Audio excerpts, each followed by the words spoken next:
Becoming is better than being. And that's precisely why we consider ourselves to be a work in progress. It means that you are never complete and you always have that opportunity to become someone better.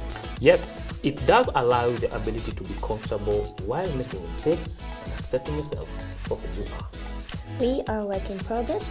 Hi, I'm Anna. To my right is your host GK, and to my left is your boy Chrisem. Welcome to the show. Yes, I'm gonna introduce myself again. Hi, I'm your host GK. Okay. But anyways, let's go straight into the icebreaker today. Today, because Anna hasn't been here for a while, seems like years, but it feels like years. We're gonna play one of our famous icebreakers, which is 2 truths and 1 lie, and it's just as the statement says. Each of us have selected 2 truths. And we have developed 1 lie. And the aim of the rest of the panel is to discover which one is the lie and which one is the truth. Okay. So wait, it's 2 truths and a lie. 2 truths and a lie. Okay. Did you do 2 lies and a truth? It's okay, do your 2 lies and a truth because we already know your lie anyway. Let's go. So I will begin. My first one is, I was head boy. Seeing how great of a host I am. I was head boy in my school in high school. Okay. My favorite meal is chicken in any form, and I have never in my life lost a fight. You love chicken, that's the truth. You never losing a fight and you being head boy. Which one is it, Chrisem? No, Anna. you never having lost a fight could be because you've never been in a fight. That's what I was gonna say. So Do I look like someone who's never been in a fight? yeah. Oh, okay. Yeah, actually. It's hard to be in a fight when you're sitting on the fence, GK. Oh, Anna, I don't know what's going on with you today. Okay. So I'm looking for the lie. The lie is you're head boy. You're not head boy. I don't think you're head boy. And you, Anna? So it's not the fight, for the same reasoning that you did. Your favorite food is chicken. I know you have a specific kind of chicken that's your favorite. But either way, I feel chicken is still generally your favorite food. So it's head boy, because you are not head boy in Brayside. You are all completely correct. But I would like to put a caveat here, and not that it's a good thing. I have been in a fight before, and I won. Thank you very much. Who were you in a fight with? People. That's what I'll say. So I have never lost a fight in my life, but yes, I was not head boy. I was the entertainment prefect 2 years in a row. Okay. Nice. Anna, why don't you tell us what your truths and lie are? Okay, 2 truths, 1 lie. So I feel as unprepared as Chrisem today. So the first one is this gray streak on my hair. Had that when since I've been young, around like 9 years old. Second one is this scar on my finger. Okay. I got this from falling down, from injuring myself on a metal banister until it split open and got infected. What's a banister? The side railing of your stairs. Oh, okay, that's what a banister is. Okay. And the last one is the scar on my ankle is from falling down off the bike and cutting my leg. Clearly, you like injuring yourself a lot. The gray streak. Since I have known you, you've always had a gray in your hair. I've always wondered if it's going to increase, but it's always remained that 1 streak. So I'm thinking that the problem is actually the injury on your leg. I think you did not injure your ankle the way you said you did. Okay. Yes. I'll go with the streak. I think it was genetic. So it started at birth? Yeah, that's what I'll go with. Gray hair at birth? Yeah, I'll go with that. So I'll go, that's the lie. It did not start when you're 10. You're born that way. Okay, so the GK, you're right. Thank you. I got the scar on my leg from my bike. I just never got onto the bike before I injured myself. So you injured yourself? So there was like a metal thing on the paddle, and as I was stepping on it, it like slit. Oh gosh, okay. Christian, So your 2 lies and 1 truth. Ama, you found 2 truths to tell us. yes. Yes, Okay. to which one? Yes. The first one is I am partially deaf in my left ear, partially. Okay. Number 2, I am partially again colorblind. I have issues with green and whatever colors. And then the third one is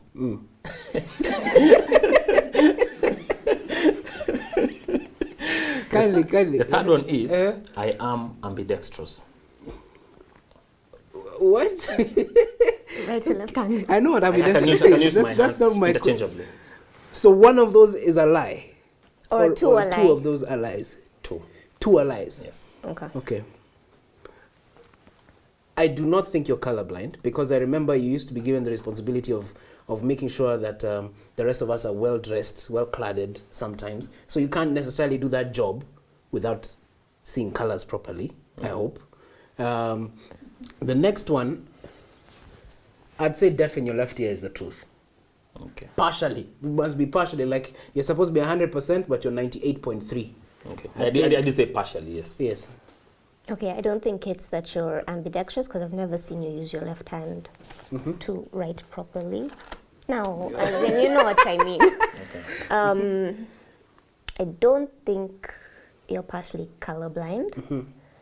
I think it's the hearing, because you have ear problems sometimes through your genetic evolution thing of yours. So yeah, I'll go with that one. So hearing. We Hearing. both go hearing is the truth. It's the truth. Hearing is the lie. What? The issue I'm partially colorblind. Oh. I have issues with the green and red, whatever. Yes, so my hearing is okay. I am not ambidextrous. Wait, yes. So the lie is, the truth is, I am colorblind. The truth is you are colorblind. A bit colorblind. A but little I'm not ambidextrous, and I'm not deaf in my ear. You know, you mentioned green and red, which are half of the colors in our national flag. So that leads me to take us to our next segment, which is a special Convince Us. For those of you who do not know, Yes. today, as of this recording, is June 1st. It's Madaraka Day, very important day for Kenya in our history. It's our 59th Madaraka Day. Next year is the big 6-0. Yes. And so we thought one thing that's important about this Madaraka Day is it's also going to be the last Madaraka Day holiday that President Uhuru Kenyatta is going to lead before we go into the next president next year. So what we thought would be interesting is each of us to share interesting stories, interesting things that we have felt President Uhuru will leave as his legacy. Okay, so we'll start with, of course, our producer Anna, then Chris M, and then we'll conclude with me. So Anna, take us through. Okay, so I decided to pick something from Madaraka Day.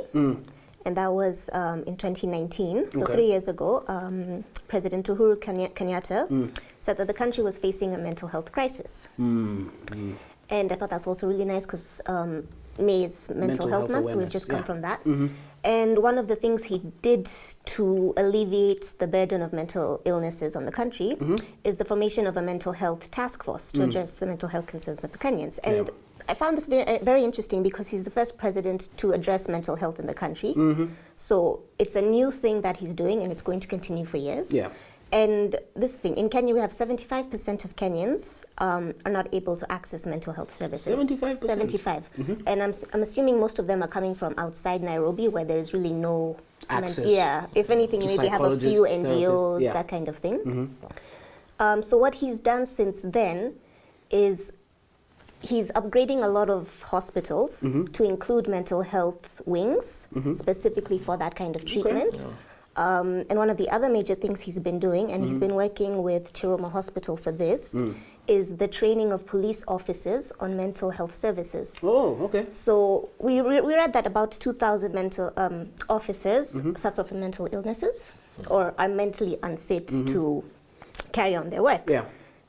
Since this task force has come, nearly every month, officers go to this Chiroma Hospital and get trained on different mental health services, so how to identify conditions or problems within the police task force, but also on how to, I guess, interact with maybe the public in the right way. So I thought that was something nice. The First Lady is also involved in some of these things, so it's a nice legacy, I think, that's for the family as well. Do you know a stereotype that we used to hold when we were kids is any person who's a little crazy, you know, you just go to Madaraka Hospital. That was like our catchword for anyone who we felt was a little crazy, or it was any mental health issue. But we didn't treat we just call it madness, and we'd say go to Mathare. I think also of late, that conversation about, now, number one, Mathare is a very good hospital for mental health. And it's being upgraded. It's being moved to Karen, and it's got this like Italian guy who's got this big, one of the top hospitals in Italy, and they're working together to upgrade it to a level 5 teaching and referral hospital. Okay. And so it's going to be moved from like Thika to... So it's also changing the conversation about how we see mental health. Yeah. Instead of seeing it as this bad thing, this witchcraft thing, it's more now something that's part of us, something that most of us endure to some extent. I think they're referring to it as the center of excellence, which is better than, you know, asylum. Yeah. So that's, yeah. Okay. Wow. I really didn't know that. So that's really interesting. Center of Excellence. Okay. Like, not the official name, but it's like one of the things from what I read. One of the things that the president has done is he's raised the profile of our country. I feel like our country has hit some new highs internationally. You remember sometime last year, our president co-hosted, I think, an education summit in the UK alongside Boris Johnson. And GES Summit, Global Education Summit. Yes, like that. that one. Then under his leadership also, we got a seat in the Security Council. UNSC. Yes. So, I mean, so You're doing well with the I'm doing abbreviation. very well with the abbreviations. I know my international politics. Nice. The amount of work that the president has done into raising the profile of our country, I mean, we can't turn a blind eye to that. Yeah. There's this talk. No, the president has invested, him and his government, they've invested so much in the health sector, like Anna was saying, upgrading hospitals all over, reducing the cost to even our women, because now maternity is free for them. Maternity healthcare. Maternity healthcare is free. And there's even talk of, in a few years' time, Kenya might be, again, quote unquote, the India of Africa, where now people will come. It's called health tourism or something like that. Yeah, it's health tourism. Something like that. So for me, that will stay with me for a long time because the cost of treatment. Because I remember back in the day, it used to be very expensive. It still is. But if you have your NHIF card, if you just pay into that scheme, which is I think 500 shillings a month, you're able to get good quality healthcare at an affordable rate at a hospital just next to you. So for me, one thing that will stick with me from President Kenyatta's term, the 10 years, is the amount of investment that has gone into the health sector and health industry and reducing maternal death and Maternities? fatalities, and making sure that now Kenyans don't have to travel all the way to India to seek treatment, because now you have good dialysis centers, we have people doing surgeries in this country, so the amount of investment is actually awesome. I think that's the goal. I think one of the goals is to make Kenya the hub for African medical tourism. It's called, I think, medical tourism. So that's very interesting. For me, you know, a legacy can be about the big things, the roads, the hospitals, all these things, but it's also about the small, hearty moments. And to me, that's what I find very interesting. Do you guys remember, I think it was in 2014, do you remember the name of a guy called Okello? Just Okello? I don't remember his other name. So we're going with, do you remember the name Okello to do with national politics? No. But I know the name Okello. Sure. So a Kenyan artist from Kisumu City once drew a portrait of President Kenyatta in his military regalia in 2014. And the funny thing was, after some time, it went on to social media. It sort of picked momentum. And then the president got him and called him. And the guy describes how he was completely flabbergasted and didn't know how to interact. And then now when the president offered to buy it, the guy was so shocked. I think that was maybe a blunder, but maybe he was a good guy. He decided, no, I'm not taking any money for it. I'm going to give it to you for free. It's a gift. There've been other countless moments. Other things I used to really enjoy was hearing about the surprise visits.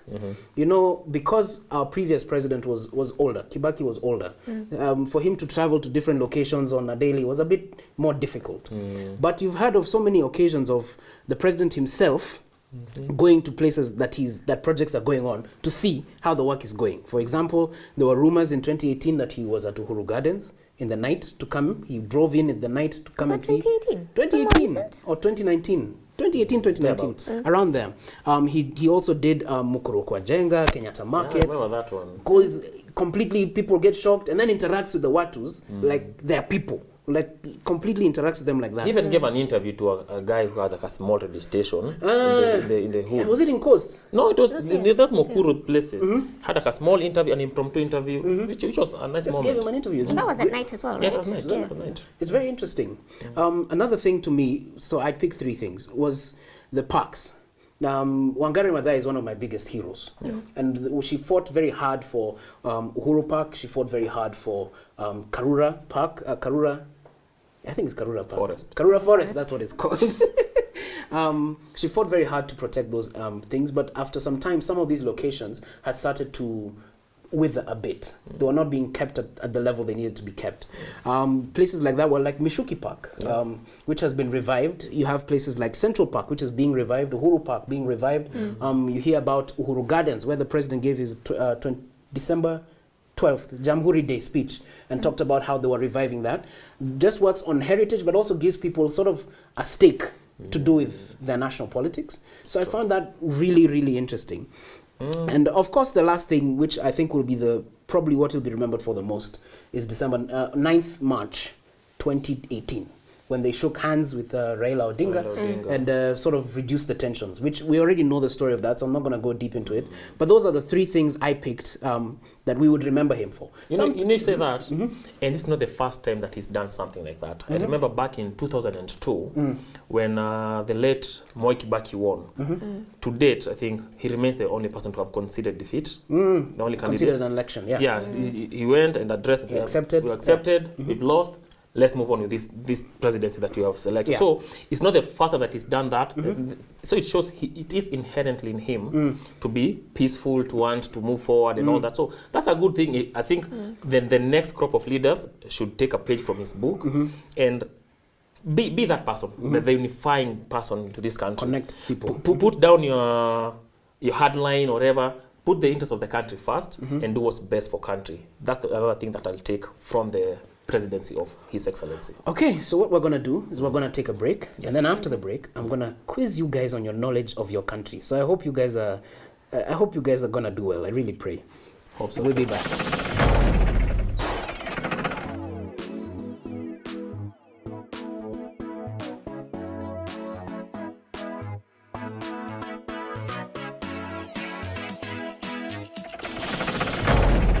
Okay, welcome back to Work in Progress. And now to conclude the show, we're going to do an Ignorance Project special. And I want everyone at home who's watching this show to also take your pen or take your phone and see if you can answer the questions. If you get 80% of what I ask, you are a genius of Kenyan history. What? Okay. Guys, are you ready? So it's that hard? It's not very hard. Very easy. Very simple. So the first question I'll ask you is, and this is very simple. If you don't get this, I don't know how to help you. Where was the first ever Madaraka Day celebration? Uhuru Gardens. Woo! Anna, well done. Okay. Let's go a bit more difficult. No. As of 1962, what was the total population of our country? 4 million. Close. Anna? I'll say 5 Go million. low. Oh, lower. Yeah. 3.8. Okay. So the answer is 8 million. In 1948, we were 5 million. But in 1962, the census we held, we were 8 million. Okay. So don't always listen to Chris. We've really Chris grown, Emerson. huh? We've really grown. Now we're what? 47 million and counting. 50. We've hit 50 million. Sorry, 50 million. Okay. In 1907, the British set up LegCo, which we know in our history. How many settlers did this LegCo represent? How many white settlers was it supposed to represent? How many was it supposed to represent? How many were represented in? How many were represented? Do you want options? Yeah. No, because it was aimed at representing a constituency, which was the white settlers. So how many were they? So this is it: 1,300, 600, 12,000, and 7,000.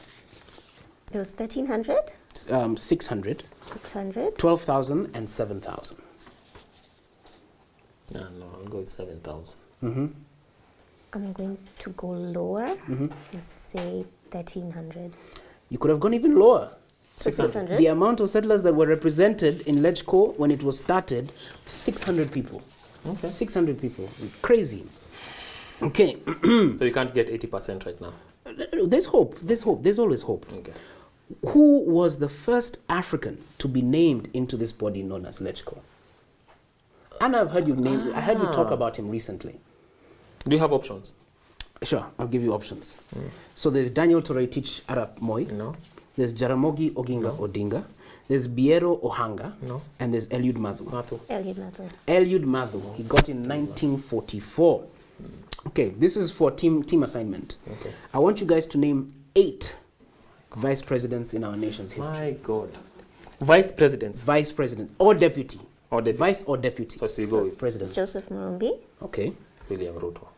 William Ruto. Yes. Good job. George Saitoti. Correct. Kalonzo Musyoka. Correct. Moi. Correct. Musalia Mudavadi. Correct. Mwai Kibaki. Mwai Kibaki. Yes. That's 7. One more. You've forgotten your favorite, one of your favorites. Yeah. Think newer history. One of my favorites. Eugene Kijana wa Malo. I was thinking Moody Awori was another one. Yeah. Uncle Moody. So let's keep in that vibe, and let me ask you, name 4 heroes of Asian descent in Kenya's struggle for independence. 4. Or 3 or I'll give you 3. It's terrible, but I'll give you 3. So do you say Pio Gama Pinto? That's one. Yash Palgai. Yeah. He was involved in the constitution making process. Was he the one that was like a lawyer? Yes. Committee of experts. Okay, so that's gone. Actually, we're gonna do 4. Let's do 4. I believe in you guys. Oh, there's a guy, and I can see the picture, and he was there with Jaramogi, but for the life of me. Any Asian descent. You could even use one of the people you've named before. Yeah, I'll even say another guy here. He's called Sumra. Sumra was our MP in Embakasi. When? Not too long ago. I'm talking about in a history. struggle for independence. Oh, okay. But he's a nation. Independence and before, around then. Okay. You know, there was someone you mentioned to me like some weeks back. Yeah. You were asking me about him. One of my favorite guys. Have you guys heard of Makan Singh? That was who you Makan Singh was one of the biggest trade unionists our country has seen. Goodness. You have people, you could have mentioned Joseph Murumbi again. He was Murumbi. Yeah, he was half Goan, half Masai. You could have said Jivanji. That was but okay, way was earlier. he not more of a businessman? Aga Khan. Yeah. Well, sort of. You can. Okay, next one. Recite in English or Kiswahili the 3rd stanza of the national anthem. This is a team effort. That's In the English language. or Swahili. So choose the language.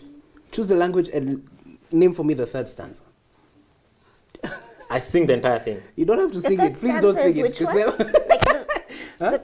The 3rd stanza. So there's stanza 1, stanza 2, stanza 3. Oh, Lord. So choose, both of you can choose either English or Kiswahili to go with, and then recite for The me. English version, really. Na tujenge taifa letu, ndiyo wajibu wetu. Kenya istahili heshima, tuungane mikono, pamoja kazini, kila siku tuwe na shukrani. Correct.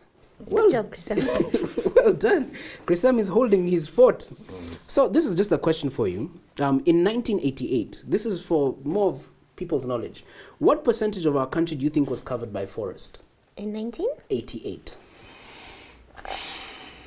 88. You guys 12%. 12%, No, 80s. 80s. We increased. Yeah. Increased since then. That's the question. We used to be disciplined back in the day, right? Sure. There was less development as well. I feel like These guys playing us, but I'll go with 12. Anna? I don't know if I want to go. Has our forest decreased? Our forest coverage, I like don't since know. then? Yeah. Remember the whole Abadea, Mau, Nini. Okay, let's say 40. Let's go that way. 14%. Rather than thinking it's So, increased. according to the 1988 official Kenya unofficial handbook, the total forest coverage was 3%. Okay, so we're So you went the wrong way around. So we've actually been you didn't improving. help. Is my job to help? Okay, final question. Okay. Please. How many African porters were said to have been killed during World War I? African what? Porters. These are the guys who helped carry the bags, like the workforce. African, like all of Africa. So no, in Kenya. How many Kenyan African porters Good point out. I can't even think of a ballpark figure. Just think randomly. Oh, okay, I'll tell you. It's not in the hundreds or the tens. It's in the millions. No. The thousands. Yes. Hundreds of thousands or just thousands? Just I'm going to stop there. Thousands. 5,645. Well done. I'm very impressed. Huh?